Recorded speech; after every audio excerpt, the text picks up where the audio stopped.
Hello everybody, and today we have none other than a package from Amazon. Inside of this box is one of the most important comfort features in any car. So why does nearly every SLK owner removes them in favour of a cubby hole? First of all, let me show you what part I'm talking about.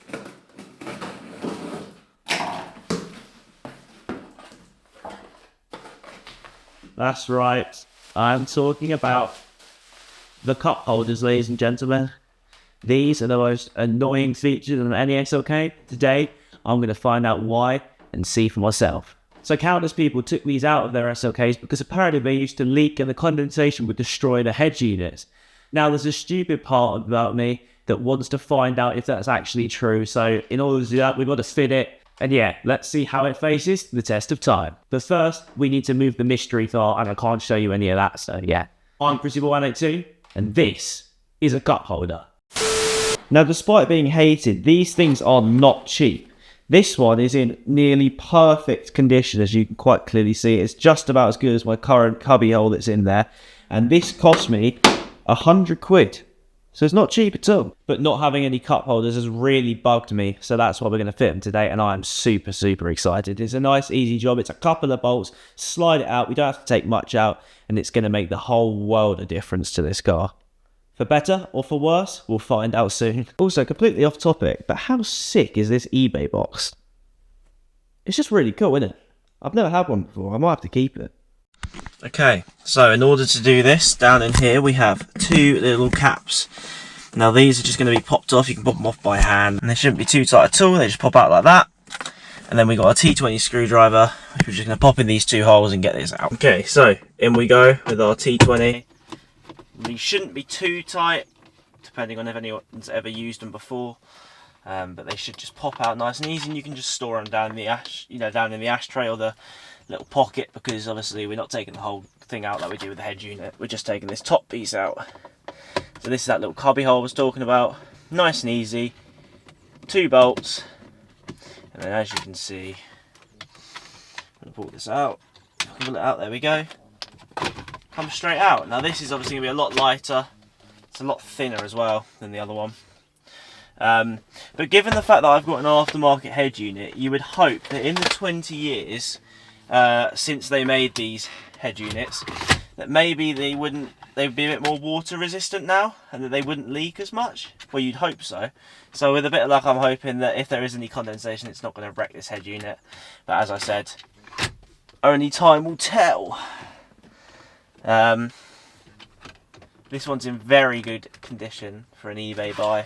I wanted to get one that was in as good condition as my car, because my car is in very good condition. On the inside at least, maybe not outside. On the inside. Flipping it. I've just put that in quite tight. Let's see if I can pop it off from the inside. Yeah, that works. Pop it up. So if it's very tight, just literally grab your screwdriver, push it through the hole. That's now gone down inside the flipping car, so that's not ideal, but anyway, we're going to install this same way we uninstalled the other one, and it's going to be a pretty nice job, I believe. All we need is our 2 original screws from before. We're just going to take those out. We're just going to pop this back in. A couple of little screws in. La da da da da da da da. In it goes. And we're in with one. We can't obviously close this yet, because otherwise it's going to cover the bolt. Second screw. Da da da da da da da. And we're in. Pretty much.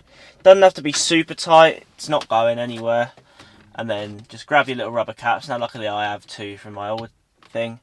I'm just going to pop those in like so. Shut the unit, and it looks just as good as we left off with the old one.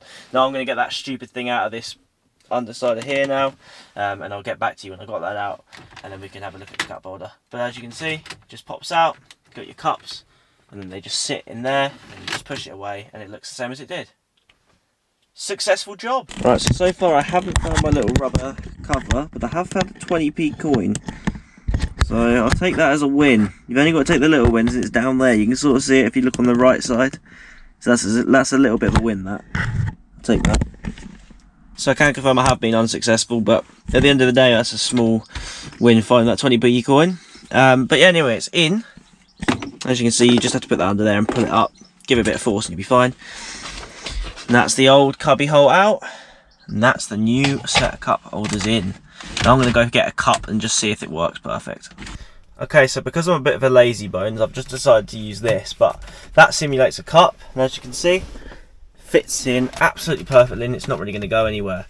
It's all nice, and this is basically like a suspension almost. It's like a spring. It means that it can't actually come out. If you look, it's basically, no matter how much it moves, if you pull it up, it's stuck in there. And then all you have to do, pull it out, and it's out. Then all I do is push on it, back in, and they're away. And there you go. That's a win. Okay, so with a bit of luck soon, I'm taking this on a nice little road trip that's going to involve multiple Mackey's strips. Now, where am I going to stick my Mackey's milkshake in this car without the cup holders? I would never know. That's why I fitted them. I mean, as long as the machine's working, of course, because that ice cream and milkshake machine at McDonald's is less reliable than this car, and that is saying something. And the last little thing is, some of you, when I did the head unit video, absolutely murdered me for using power tools on my interior. So as you can see, I learnt my lesson. I got yourself a nice little T20 bolt screwdriver. So you asked for it, and you can delete all your comments now. I've seen them, and I've responded to them, and I've learnt, and I'm back and better than ever. Alright, thank you all so much for watching today's video. Hope you all did enjoy. If you did, remember to leave a like, subscribe. You know the rest. Everyone else told you millions and millions of times. I am sure.